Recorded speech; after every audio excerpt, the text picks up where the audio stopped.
de la perfusión cerebral y crean como una lesión isquémica, como que el camino de eso, ya de todas las etiologías, es la muerte cerebral. Y dos, generan también un deterioro rápido neurológico, pero es por la herniación. Muchas veces se ha aclarado el tema de muerte cerebral y esto ha dado más énfasis por el tema de trasplantes, porque muchos pacientes al sufrir en especial traumas craneoencefálicos severos, pues vitalmente eran personas con un corazón sano, con un pulmón sano, entonces, porque son personas jóvenes los que más sufren accidentes, se ha visto esta posibilidad de hacer donación y esto ayuda mucho a otras personas que sufren patología, ¿no?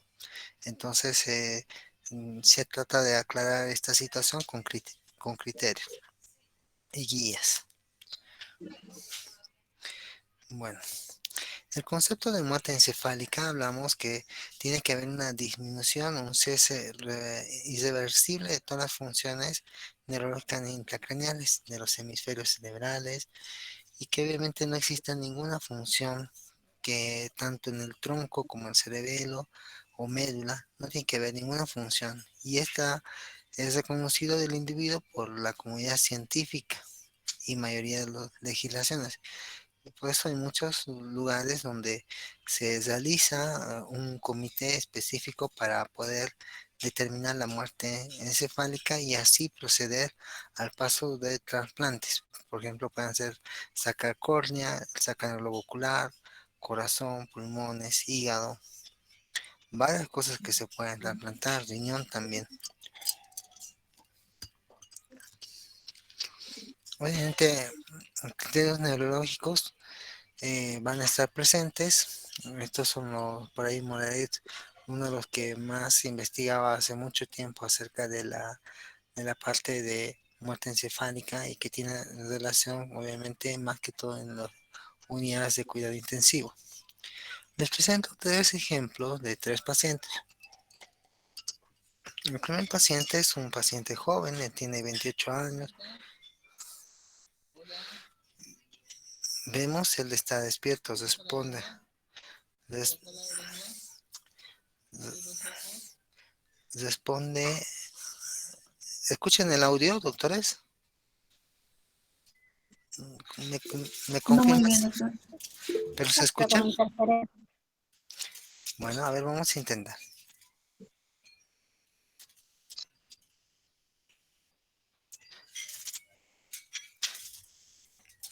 Yo les voy a describir lo que pasa.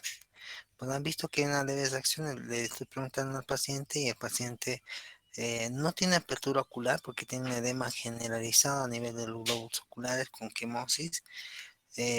Despierta, o sea, está en estado de sopor, trato de levantar la parte, hay una quemosis importante, fíjense, hay una pupila que es reactiva, era midriática las pupilas.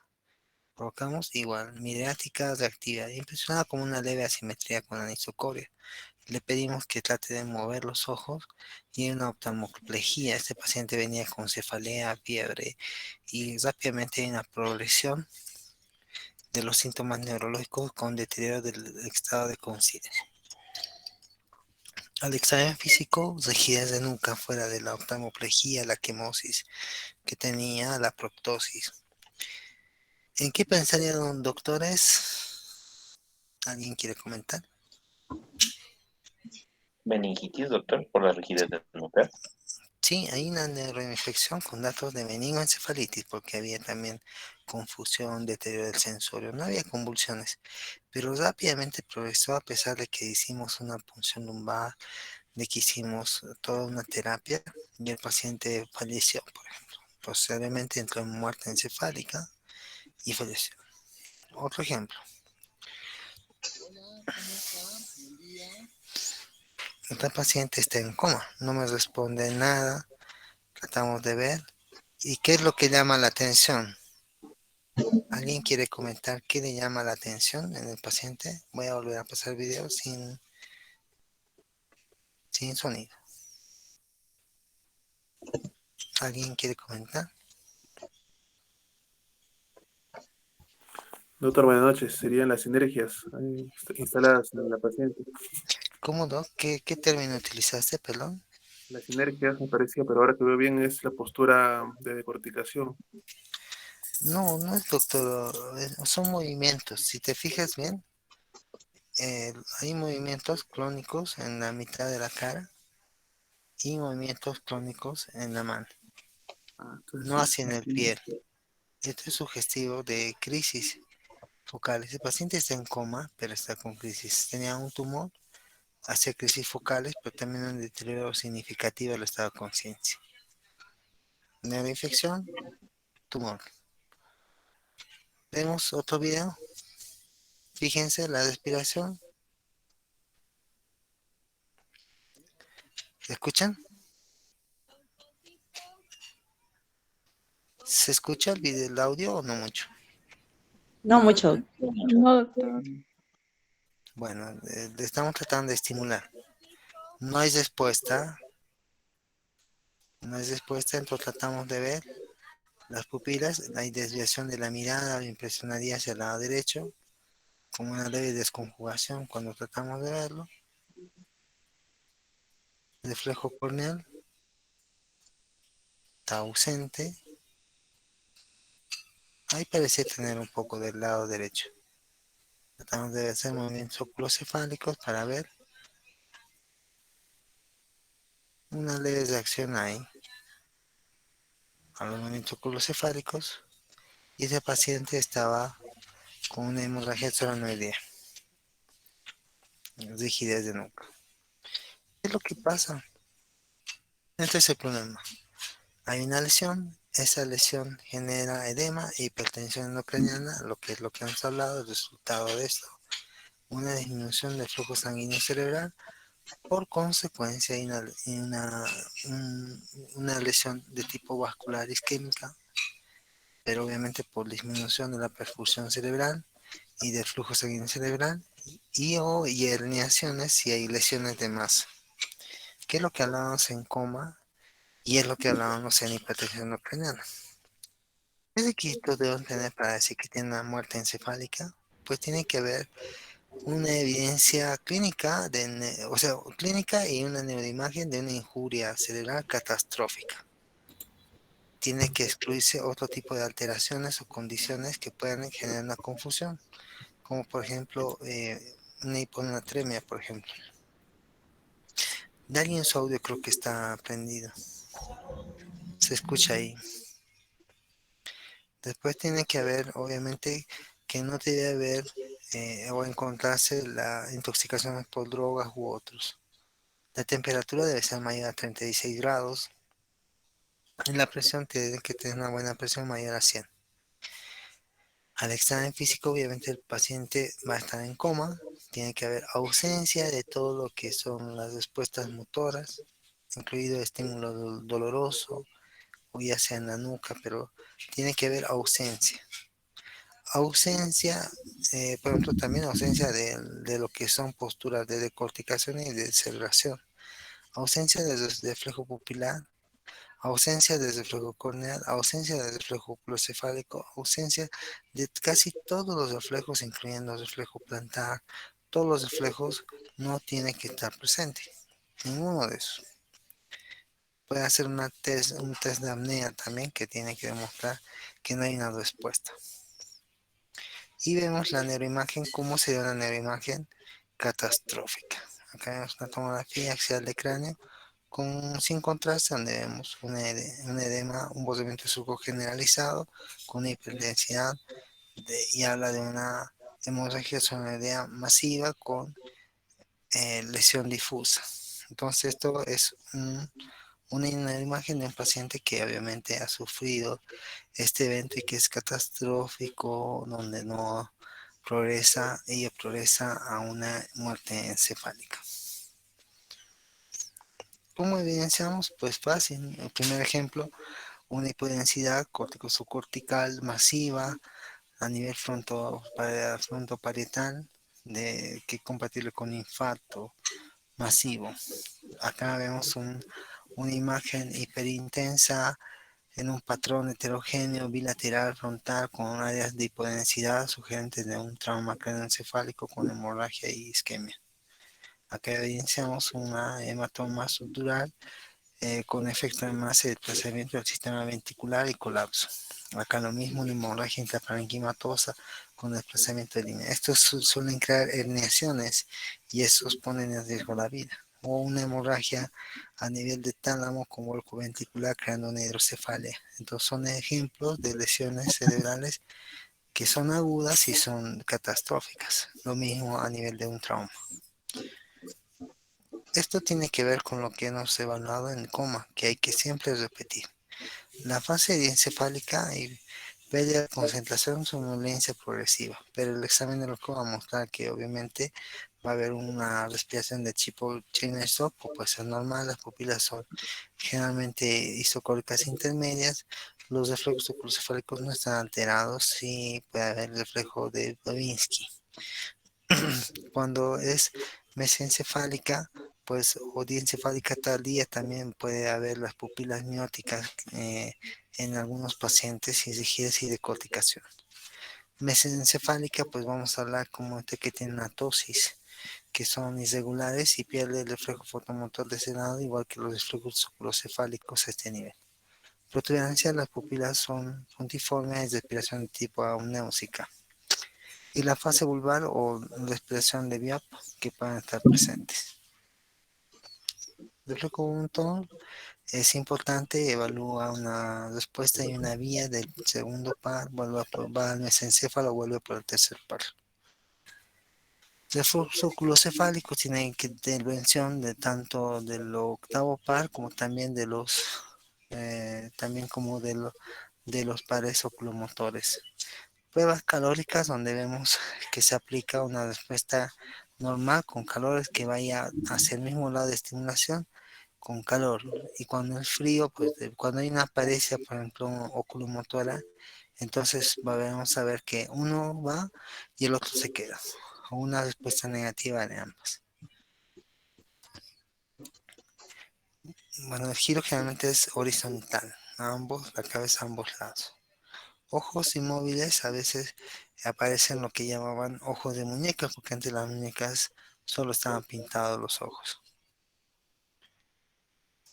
La prueba de apnea es un procedimiento que lo que se permite es, tiene ciertas condiciones, que la temperatura, la presión, que esté mecánica, y lo que hace es que trate de elevarse la CO2 para que exista un gatillo. Y obviamente si no gatilla, entonces hablamos de un test de apnea que pueda ser positivo para muerte encefálica. Entonces la muerte encefálica es necesario hacer un diagnóstico, el test de apnea, resultados como movimientos que sean negativos, movimientos respiratorios. Para el test de apnea hablamos, y positivo, que no hay movimientos. Es positivo cuando existe no hay ninguna respuesta. Después, obviamente hay que tener condiciones, ya habíamos hablado. Y hay un periodo de observación, hay una guía gratuita para, o sea, está libre, ¿no? Para determinar muerte encefálica en adultos. Y hay algunas pruebas que se pueden realizar, como nervios craneales, cuando no se puedan evaluar, cuando hay aparece neuromuscular o una fuerte sedación, cuando el test de apnea no es válido, en especial en aquellos que retienen dióxido, como por ejemplo los que tienen fibrosis pulmonar, o no se puede completar, o cuando hay confusión, o cuando hay una duración del periodo. Entonces estas pruebas pueden hacer un electroencefalograma, un potencial de caso más sensitivo, para ver la ausencia de función neuronal. Y para el flujo, obviamente, va a estar el Doppler transcraneal, la telegrafía, la angiotomografía, la angioresonancia y la angiogamografía. Y otras pruebas complementarias tienen que ser con el índice de vía estatal, neuromonitorización multinodal y análisis de la variabilidad de la frecuencia cardíaca. Fíjense que, por ejemplo, la angiografía es como el gol estándar o estándar de oro. Los potenciales somatosensiales del encefalograma pueden ser utilizados. Acá, por ejemplo, vemos que cuando existe una muerte cerebral no llega el flujo, es como si se cortara, genera un stop, entonces hay ausencia del flujo.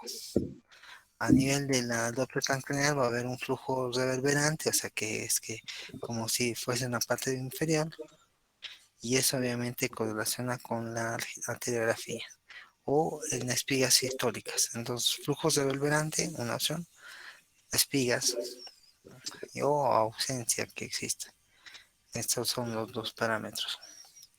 La angiotomografía, fíjense cómo ve, ahí como un stop, se ven las carotidas externas, pero no las carotidas internas. La gamografía igual lo que muestra es un vacío. Fíjense que muestra como un vacío donde no muestra actividad o flujo sanguíneo cerebral. El electroencefalograma debe ser realizarse por 30 minutos y tiene que haber ausencia de actividad. Tiene que ser así, doctores, plano. Los potenciales evocados podrían evaluar, pero no, o sea, no es un gol estándar, más es un electro, más es una angiografía y obviamente la parte clínica. El test de atropina a veces se puede utilizar y es más que todo para ver el nervio vago. Se administra 0,4 miligramos kilogramo y se comprueba la frecuencia cardíaca basal después de aplicar y no debe superar el 10% de lo basal.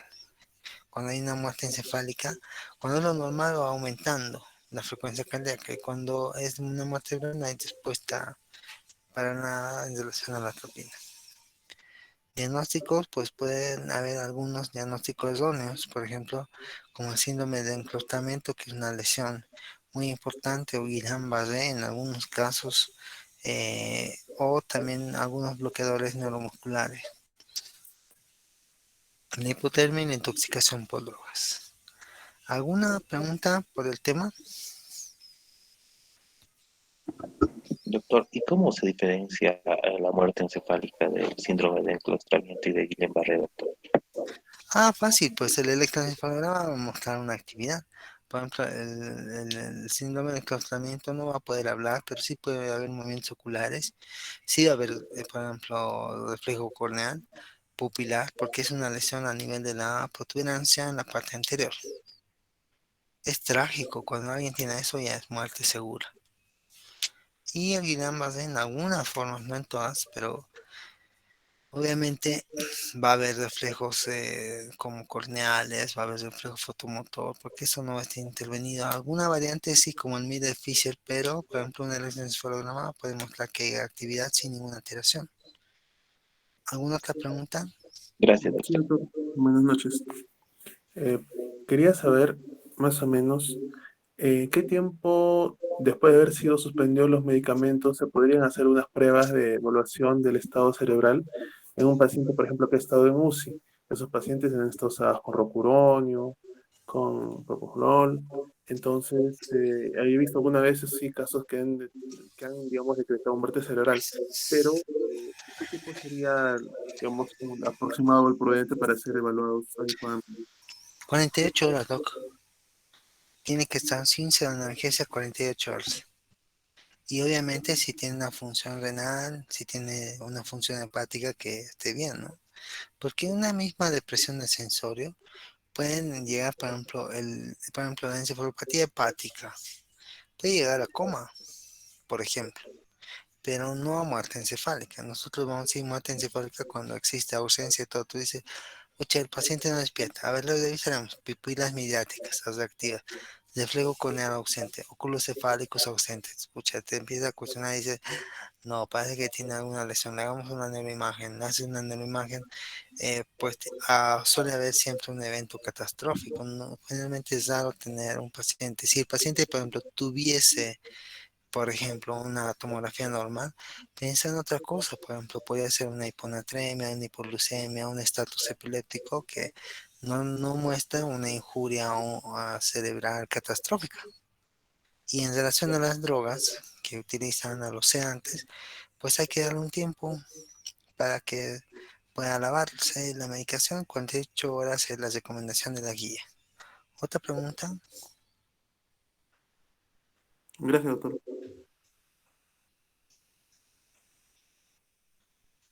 hay más preguntas. Bueno, pasamos a esta parte que es resonancia de columna y médula espinal. De paso anatómico, obviamente es muy importante ver en preguntas de examen anotar cuántas vértebras tenemos, son 33, 7 vértebras cervicales, 12 dorsales, 5 lumbares, 5 sacras y 4 5 coxígeas. Las características que esta anatomía sabían súper bien. Obviamente que varían, sí.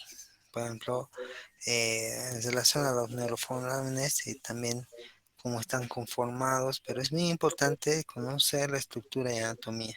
Son más comunes las alteraciones a nivel cervical y al lumbosacro. Vamos pasando las vértebras cervicales. Las vértebras cervicales, acá tienen relación con la arteria vertebral, eso es cierto. Dorsal, dorsal, a veces algunas hay neuropatías que llaman neuritis intercostal. Generalmente suelen pedirse a veces radiografía, pero no hay una indicación o generalmente no se altera mucho las vértebras dorsales. Vemos las lumbosacras y el sacro y el coxis. Eso sí es importante porque suele haber. ¿Dónde se realizamos la punción lumbar? A nivel entre L4 y L5. Marcamos una línea. Hoy día estuvieron algunos doctores conmigo en la punción lumbar. Marcamos una línea imaginaria a nivel de las crestas ilíacas y hacemos la punción previa a asepsia y antisepsia. ¿Dónde hacemos? Generalmente espacio L4 y L5. Fíjense, la médula espinal termina a nivel T12 o L1, que es lo que habitualmente. Entonces no pulsamos médula, solamente entramos al espacio, a los espacios radiales, pero también tengan en cuenta que podemos crear una lesión radicular a veces. ¿Es importante tener los cortes? Sí, es importante saber los cortes. Y por ejemplo, vemos la resonancia, a diferencia de la tomografía, no utiliza radiación, sí campos magnéticos, y esto permite tener una mejor resolución y no generar radiación. Fíjense que, por ejemplo, la resonancia nos permite ver con mejor precisión la parte de la médula y también la parte de los nervios raquídeos asociados a lo que es la columna, que es el objeto protector, ¿no? Por ejemplo, las secuencias es fácil de saber. La secuencia de resonancia T2, el líquido cefalorraquídeo es blanco y las lesiones se pueden ver blancas. Hiperintensidad se llama. Cuando es un T1, hay una imagen que puede ser que el líquido cefalorraquídeo es negro y las lesiones pueden ser hiperintensas. Porque, por ejemplo, acá vemos una imagen hiperintensa a nivel cercano occipito parietal, donde muestra detrás en el centro semiovales, perdón, posterior a lo que es el asta occipital posterior del lado izquierdo. Y acá vemos esta misma lesión, esta es con contraste. Entonces, secuencias de resonancia nos permite evaluar. Acá vemos esto, un T1 es un CIR y un T1. Vemos la tomografía, se ven mejor los huesos, se ve el canal medular y la estructura del hueso. Entonces superior la tomografía para ver hueso. Las radiografías, fíjense que vamos a tratar de ver tanto las espinosas, los cuerpos. Aquí hay una rectificación, por ejemplo, de la columna cervical y vemos cómo está conformado el agujero de conjunción, que es por donde salen las, los nervios aquillos. A veces para ver esto tienen que pedir una radiografía no solamente anteroposterior y lateral, sino oblicua. Si quieren ver, si están pensando en una radiculopatía, pidan oblicuas. Lo mismo, vamos a tratar de ver entre radiografías, tomografías y una resonancia, por ejemplo. Entonces esto nos va a permitir graduar y hacer una mejor evaluación. Obviamente la resonancia es de mucho más resolución. Por ejemplo, vemos acá está el segmento de 2, acá termina la médula espinal, el disco intervertebral, acá por acá adelante pasa la aorta, va a estar la sena lumbar y donde va a pasar la cola de caballo, el sacro. ¿Ya? Esto, por ejemplo, vemos acá una alteración, ya estamos colocando acá. En el corte axial vemos una línea hipodensa a nivel del cuerpo vertebral y también se ve que es compatible con una fractura. El paciente puede tener dolor. Otra es más que todo con una radiografía fea, la radiografía, pero hay una listesis claramente, entonces una espondilolistesis, retrolistesis va a estar presente acá. Vemos, por ejemplo, una de las cosas es la listesis, espondilolistesis que pueden haber, y otras cosas son los abombamientos y hernias de discos. Por ejemplo, acá vemos una escoliosis, Importante, dorso lumbar. Acá igual lo mismo, la escoliosis o cifoescoliosis, es lo mismo acá. Acá lo que sí notamos es que a nivel del cuerpo vertebral, tener que contarlo, existe una gran alteración. Vemos acá una hernia de disco a nivel de L4 L5 y vemos que esa hernia protruye y genera una compresión del nervio y esto genera un dolor radicular. La médula espinal es también una estructura del sistema nervioso central, varía en segmentos. Tiene curvatura y obviamente termina a nivel de T1, T12 o L1, ¿ya? Tiene engrosamiento donde salen los plexos coroides, los plexos tanto a nivel braquial como lumbar. Su configuración va a tener tiene desviación bien especial a nivel de la aorta más que todo, con la arteria espinal. Y va a tener una configuración donde va a haber más que todo la parte anterior o columna anterior, lateral y posterior donde está la sensibilidad profunda. Entonces vean esto, ¿cuántas columnas está de la médula? Son tres, entonces anterior, lateral y posterior. Fácil, de ahí salen los nervios aquí, fíjense que salen por el agujero de conjunción, acá parte del sistema autónomo. La configuración interna va a variar, depende del segmento que se evalúe. Generalmente tiene una forma de H. Hay vías, entonces esta era fácil, por ejemplo, la vía espinotalámica, por ejemplo, que es una vía ascendente. O, por ejemplo, tratamos de ver la vía piramidal, que es una vía descendente. El ejemplo está acá, empieza acá a nivel de la corteza, en las células de Bess, donde bajan, este es el homúnculo, hacen una corona radiata, el centro semival, la cápsula interna, posteriormente decusa en el bulbo un 90% y un 10% pasa y termina en el asta anterior para que pase la segunda motoneurona. La representación tanto sensitiva como motora del homúnculo. Las vías de sensibilidad va a depender de cuál. Si es profunda, va a irse por la colon posterior, haces de Gol y de Burdach y posteriormente hace en bulbo hace un nuevo contacto con estos núcleos. Después la esencia termoalgésica, que es la única que decusa. El arco reflejo, que es la unidad funcional del sistema nervioso central, donde vemos que hay un segmento medular, por ejemplo, a nivel de reflejos rotulianos a nivel de L4. Y el sistema autónomo que tiene control específico relacionado con nervios específicos o, por ejemplo, el nervio vago, algunas funciones que tuviese a nivel ya sea simpático o parasimpático. Muy bien, ¿alguna pregunta, doctores?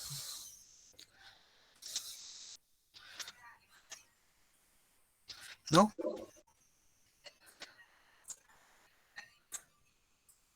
Doctor, disculpe, para evaluar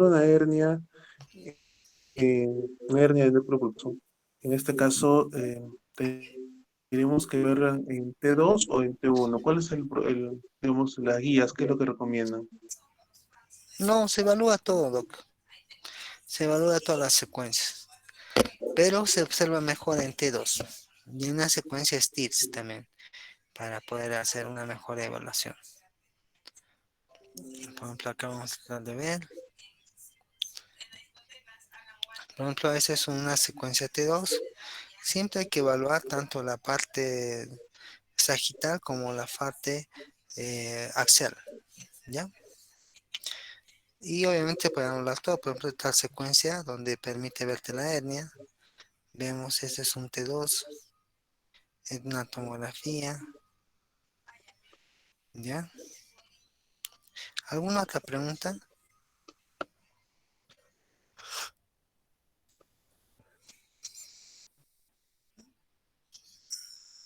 ¿Alguna otra pregunta, doctores?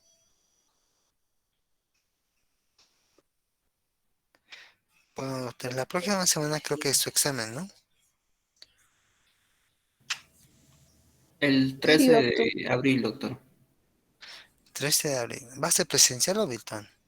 Yo creo que virtual. No mencionó nada, doctor.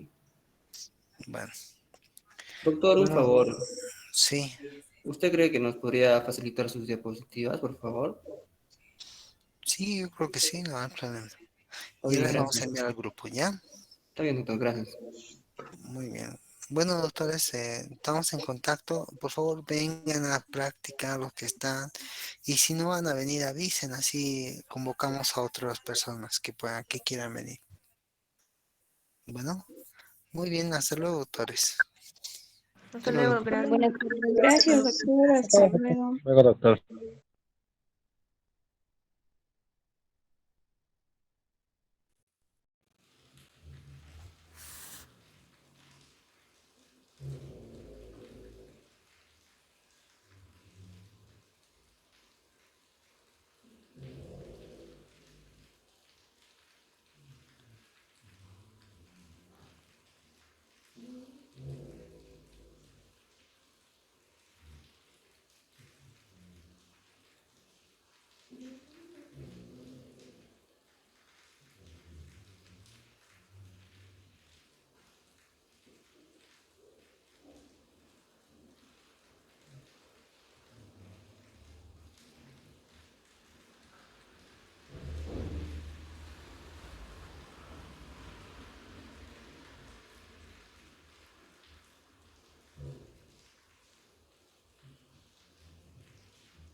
¿Dónde está el cono?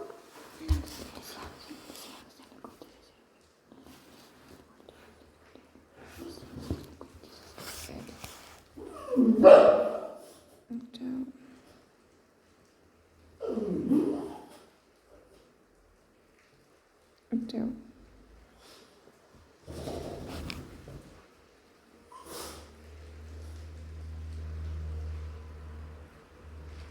¿Qué es esto?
¿Dónde está el pericial? ¿Dónde está el cono? Si el cono está en la corteza del pericial.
¿Quién me tiene que llevar?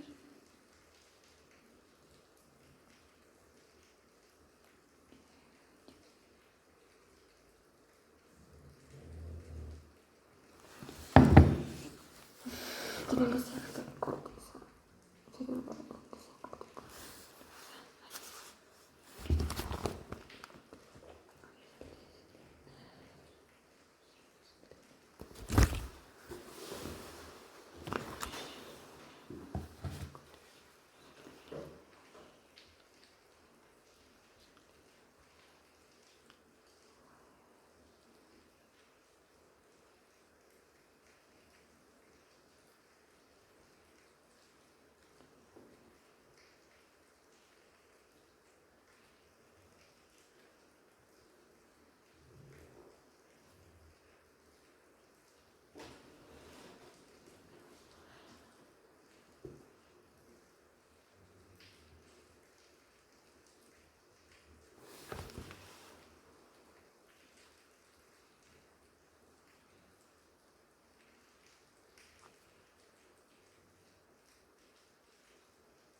corticales. Si la lesión en la corteza, hay desviación de la mirada.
Oh,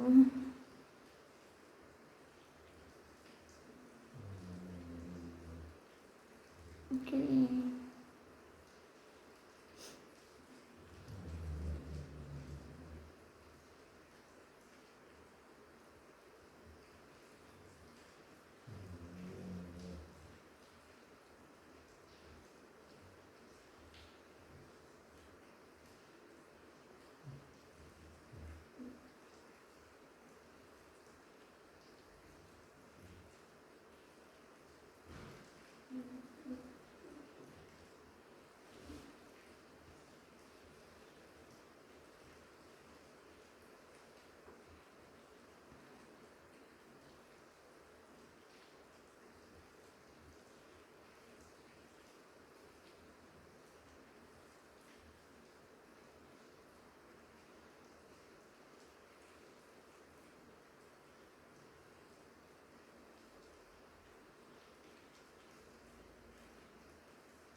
Junio.